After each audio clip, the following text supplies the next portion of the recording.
actually a couple questions. So for you in your career as an athlete as well. Oh, right.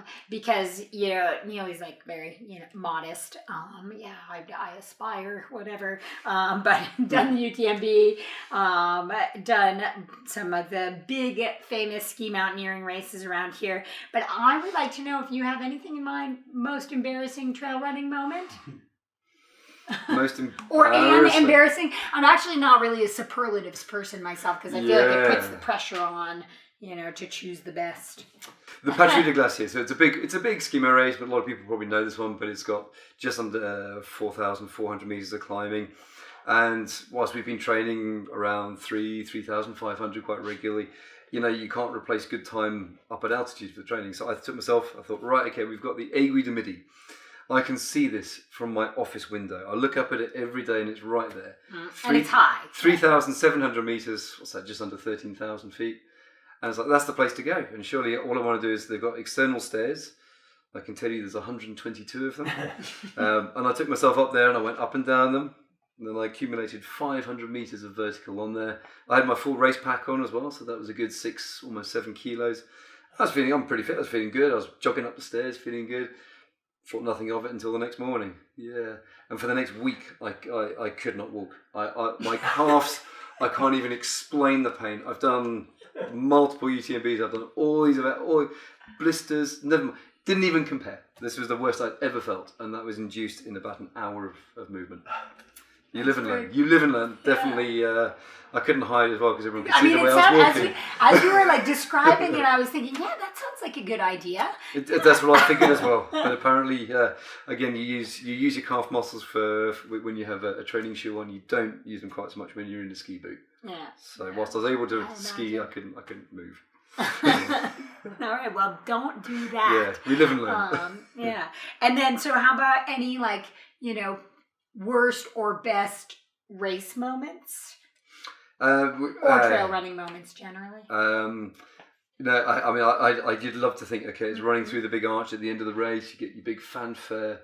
I keep talking about UTMB, but it's the biggest thing around here. My typical thing. I'm definitely not an elite runner, but I actually finish ahead of quite a bit of the pack. So I'm kind of in that phase where every time I finished. Yeah. To be clear, how many people start the UTMB? 2,400 or so, give or take. I got a 250 finish, and I sort of sit around there between 250, 200, maybe that sort of thing. Really. But what the result is, you're not finishing with all the elites, where all the fanfares are during the daytime, and you don't finish where most people finish during daytime. So consistently, I'm fighting with the guy trying to deliver newspapers coming down the line. There's no one there. There's no music. You're like, it's okay.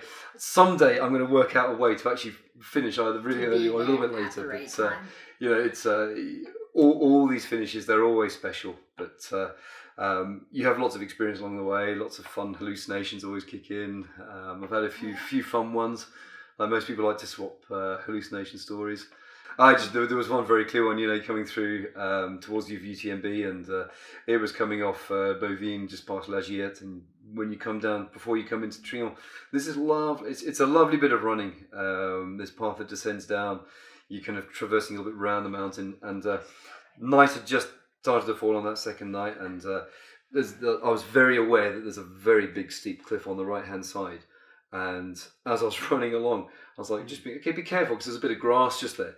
And within that moment, and I hadn't had any sort of hallucinations before this, the grass came up and started trying to wrap itself around my ankles and pull me over the side.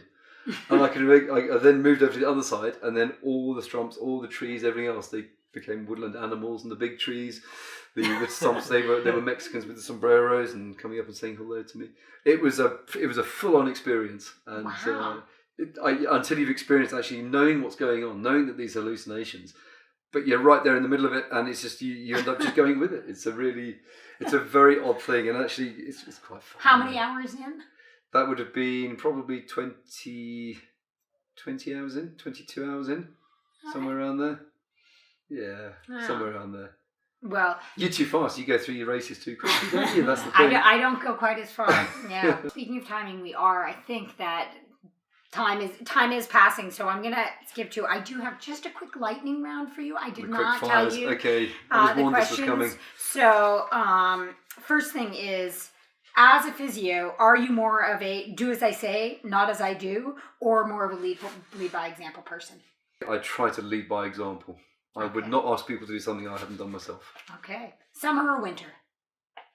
Ooh, came for the winters, stayed for the summers. Talking about Chamonix. Okay. Yeah. And so to the same end, I was going to ask UTMB or PDG, which is the Patrouille des Glaciers, the ski race that we just did. Oh God, it's. Do you like chocolate or ice cream? They're both really good. You know. Okay, this is rapid fire. UTMB. Okay. UTMB. Okay. Best cake you've ever had? Something to do with olive oil and was it orange? This was a trick question. I made a cake. Very memorable, I can tell you. I've heard you say that you read a book a week. What are you reading right now? Right now, I am reading Walking with Wolves by Philippa Forrester. All right. Well, what's your spirit animal? I'd love to say chamois, but it's probably more of a marmot. I love it. I love it.